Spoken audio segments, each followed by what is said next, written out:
નમસ્કાર મારા વાલા ગુજરાતી મિત્રો, જાગો જોગી જાગો ચેનલમાં આપનું સ્વાગત છે. તો આજે આપણે વાત કરીશું કે આપણે બધા વિચાર તો કરી રહ્યા છીએ.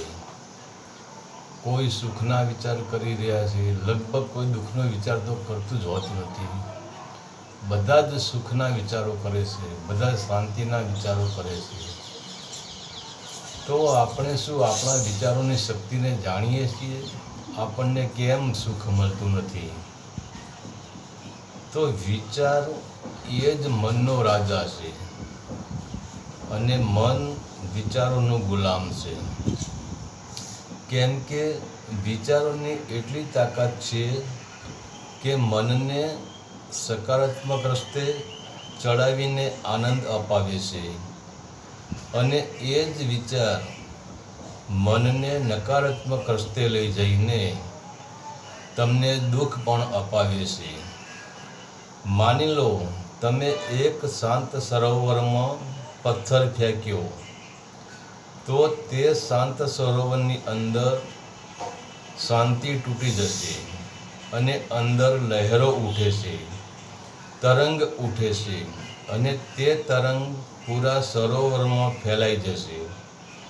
એવી જ રીતે તમે જે પ્રકારના વિચાર કરો છો, ભલે તે સકારાત્મક વિચાર હોય કે પછી નકારાત્મક વિચાર હોય, તો તે તમારા વિચારોના તરંગો છેક બ્રહ્માંડમાં ફેલાય છે અને એ જ વિચારોનું એક બીજ બને છે. તો તમારો વિચાર એક બીજ છે અને એ જ બીજ તમને સાવ નાનું લાગે છે, પરંતુ એ જ બીજનું વૃક્ષ થાય છે, ઝાડ થાય છે. ત્યારે તે ઝાડને ફળ લાગે છે.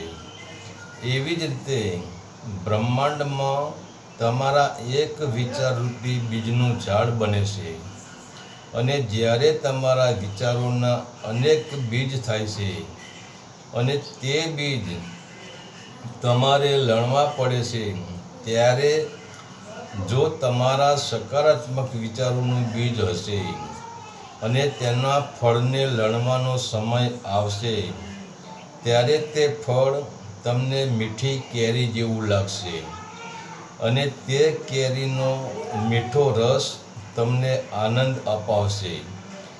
પરંતુ જો તમારા વિચારો નકારાત્મક હશે, તો બાવળ જેવું ફળ મળશે અને એ જ બાવળના કાંટા તમને વાગે છે અને એ જ કાંટા તમને દુઃખ આપે છે, અથવા એ જ ઝેરીલું ફળ તમને દુઃખ આપે છે.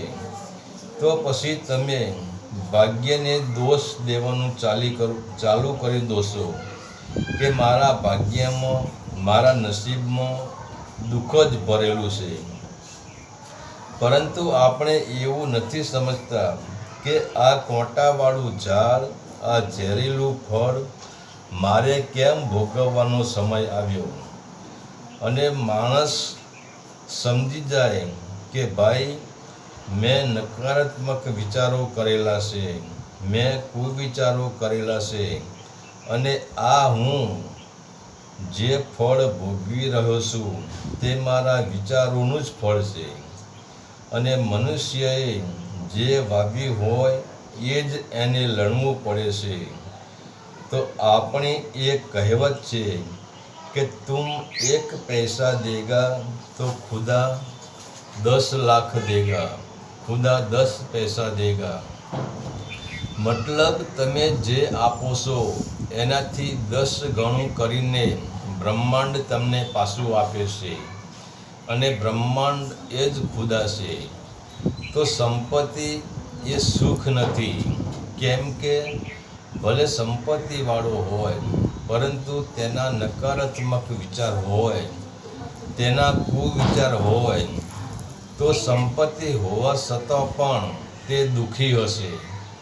અને એક ગરીબ ભલે મહેનત કરીને જીવન જીવતો હોય, પરંતુ તેના સકારાત્મક વિચાર હશે સુવિચાર હશે, ઊંચી કોટીના વિચાર હશે, તો પણ તે ગરીબીમાં પણ આનંદથી રહેતો હોય છે.